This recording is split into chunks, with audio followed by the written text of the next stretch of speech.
What if a bond between two sisters was so strong it could actually survive death? What if they came back, together? In 1957, two young English girls, Joanna and Jacqueline Pollock, were walking to church when their lives were tragically cut short. A year later, their mother Florence gave birth to twins. But these weren't just any twins. One of them had birthmarks that were strikingly similar to scars her dead sister had. They remembered toys they'd never seen and spoke of the fatal accident in chilling detail, as if they were reliving it. This is the story of the Pollock twins, a case that might just make you question everything you think you know about life, death, and what comes next.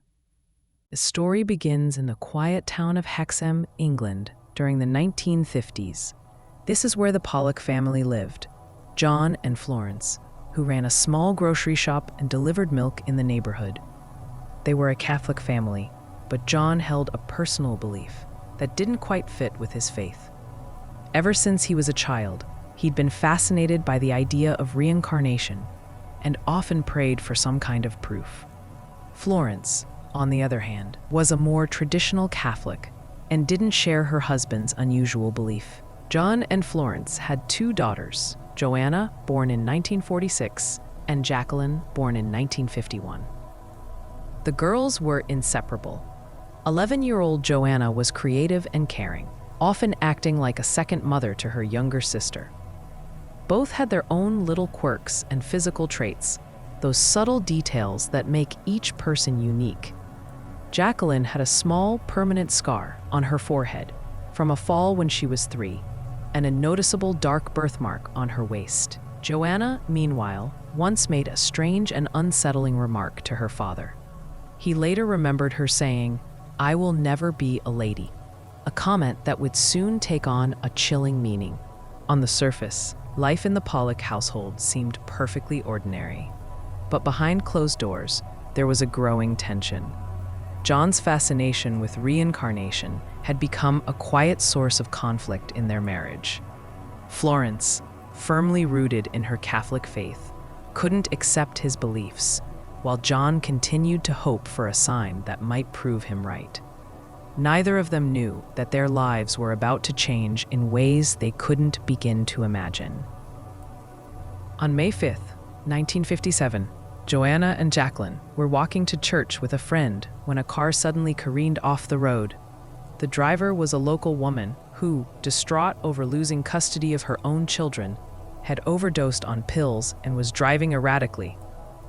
In that horrific instant, both Joanna and Jacqueline were killed, along with their friend. The town of Hexham was shaken, and the Pollock family was shattered. Their two beloved daughters were gone. The senselessness of the tragedy was overwhelming. For John, this grief was tangled up with his spiritual beliefs. He wondered if this terrible event was some kind of cosmic test or punishment for his prayers about reincarnation. In the wake of the tragedy, John's belief in reincarnation only grew stronger. He began to pray desperately that his daughters would be returned to him.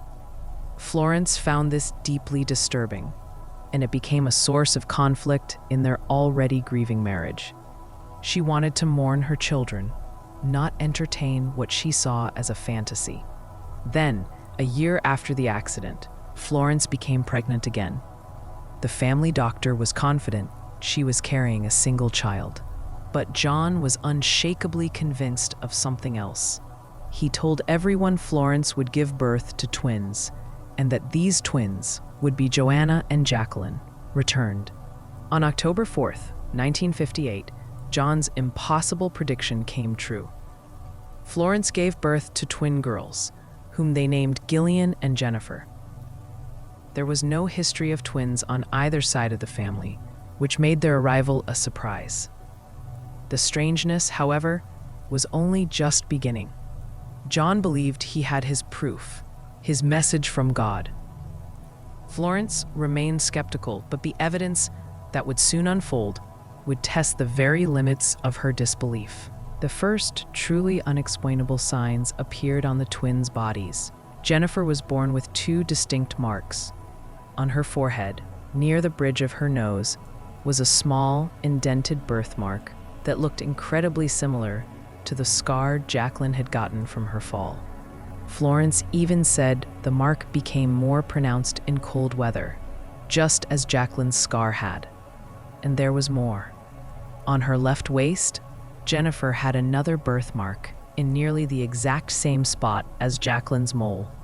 Now, some early reports, and even some of the family's recollections, claimed the twins were identical. However, Dr. Ian Stevenson, the primary researcher of the case, later arranged for blood tests, which determined they were, in fact, identical, monozygotic.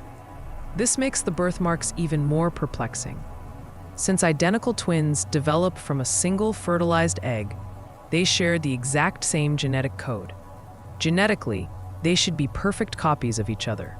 Science struggled to explain why one twin would have birthmarks that the other didn't, let alone marks that so closely matched the scars of a deceased sibling.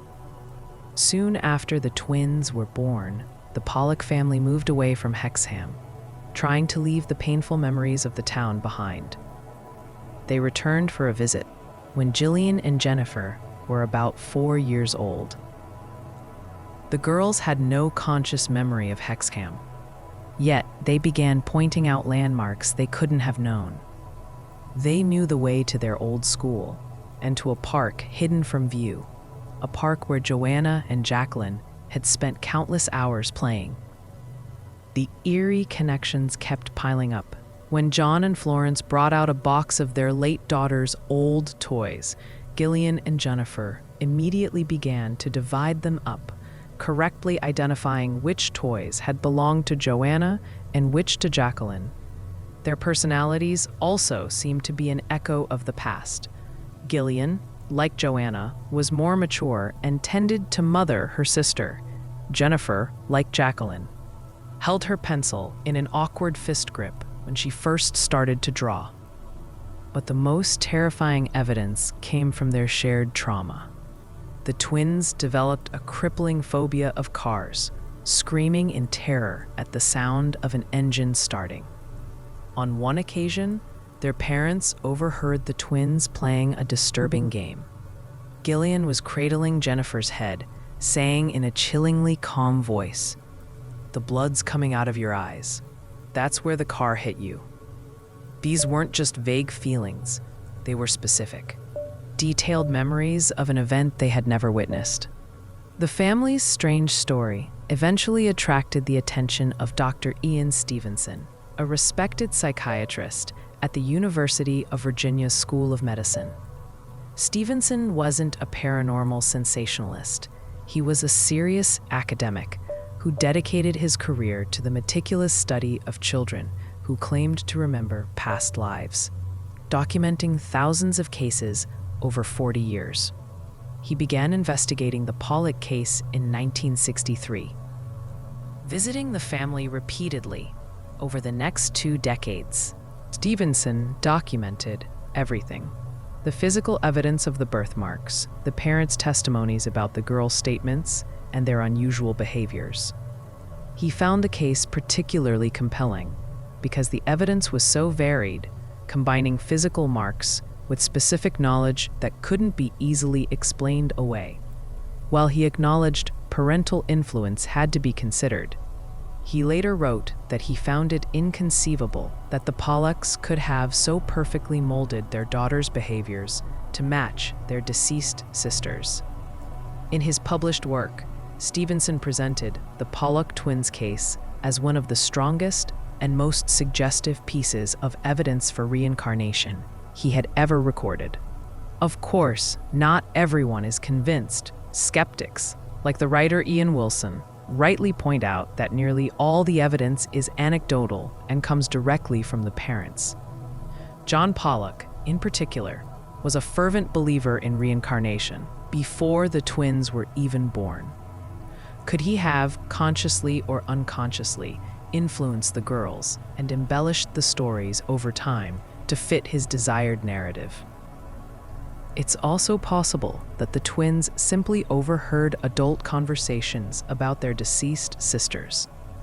Children are incredibly perceptive, and it's plausible they absorbed details about Joanna and Jacqueline and later incorporated them into their play. This idea, known as cryptomnesia or hidden memory, suggests they could have learned this information without anyone realizing it. Furthermore, as Jillian and Jennifer grew older, their supposed memories faded. By the time they were interviewed as adults, they remembered nothing of a past life and expressed a mild skepticism about the idea, though they accepted their parents' beliefs about their story. However, in a final twist, Gillian reportedly had visions as an adult of a house she'd never been to, which perfectly matched a former family home from when Joanna was a toddler. So what are we left with? On one hand, you have the incredible testimony of a grieving family. You have two identical twin girls, one of whom was born with physical marks that mirrored the scars of her dead sister, something that defies a simple genetic explanation. You have dozens of accounts of them knowing things they shouldn't have known and reliving a trauma that wasn't theirs. On the other hand, you have the powerful influence of a father desperate for his daughters to return, the lack of independent witnesses to the twins' statements, and the fact that most of these memories vanished with childhood. The Pollock case doesn't give us any easy answers. It remains one of the most compelling and confounding cases in the annals of the unexplained, forcing us to confront the limits of what we think is possible. Was it a genuine case of reincarnation? A one in a billion series of coincidences amplified by grief and belief? Or a powerful demonstration of how suggestion can shape a family's reality? What do you think happened here? I genuinely want to know. Share your theories and explanations down in the comments below. And if this story has you questioning what you know about the world, make sure to like and subscribe for more journeys into the unexplained.